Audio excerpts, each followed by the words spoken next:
One of the things that I took away from your research, Sarah, was that before reading your research, my impression was that anxiety is categorically bad.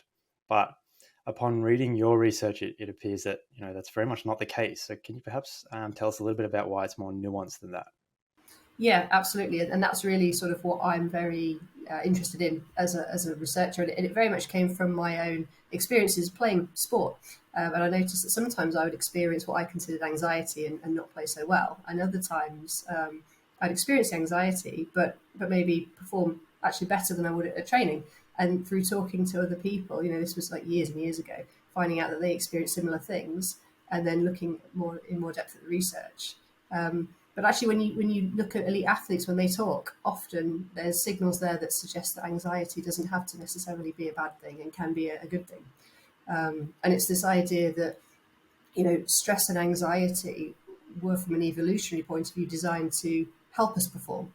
That heart rate speeding up is designed not to panic us, but it's designed to pump blood, oxygen, nutrients to our muscles to be able to perform well, or to our brain if we're needing to make important decisions in that exam, for example. The narrowing of the attention and only being able to focus on that event isn't to worry us. It's so that we don't get distracted by other things so that we can perform. And so, although it's not perhaps widespread, there is the evidence in the literature. There's anecdotal reports when you listen to athletes talking. They almost need that anxiety. They need that kick to really fuel them to perform and to perform better under those moments of pressure. So this is the concept of anxiety is facilitative versus debilitative. Is that right? Absolutely. It's this idea, it's not so much the intensity of the anxiety that we're experiencing, it's how we perceive that anxiety that seems to be important. And you hear it often with athletes. So Andy Murray's a really nice example at tennis. He used to talk a lot about nerves, particularly when he was at Wimbledon. The British media would put a lot of pressure on him, wanting him to win, and they would say to him, there's a lot of pressure on you. How are you coping with that? And he would talk about the idea that actually I do feel nervous, but the nerves are good. The nerves mean I care. The nerves mean I'm going to focus. I'm going to concentrate. I'm going to perform that a little bit better. You've got other athletes who experience similar symptoms, but they don't necessarily refer to them as nerves or anxiety. So a really nice example of that was David Beckham, who's now obviously retired. But when he used to play, he used to talk about the idea, I never got nervous before a game. I got excited.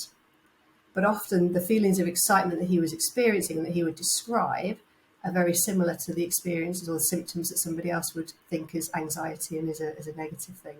So it's not so much the symptoms, it's how we perceive those symptoms and use those to fuel our performance. Yeah, it's unheard of, at least in my own world. Whenever I think, or the vernacular in my social circles is, if I am anxious, that's interchangeable with, something's wrong and I need to fix that. I need to reduce that anxiety. And it's categorically bad. But I wonder if that's, media, social media, what the influences there are, but it's certainly been the case in my own world. Yeah, I think it's definitely ingrained in society. And that's something I talk to people about. When somebody says to somebody, I'm feeling stressed or I'm feeling anxious, often the other person's response is, oh, I'm so sorry. What can I do to help?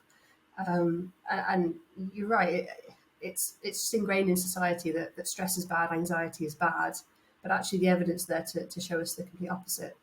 When I'm talking to my students at the university, and they have an upcoming deadline, until that deadline gets a little bit closer, until they feel a little bit more nerves and anxiety, they're not motivated to perform.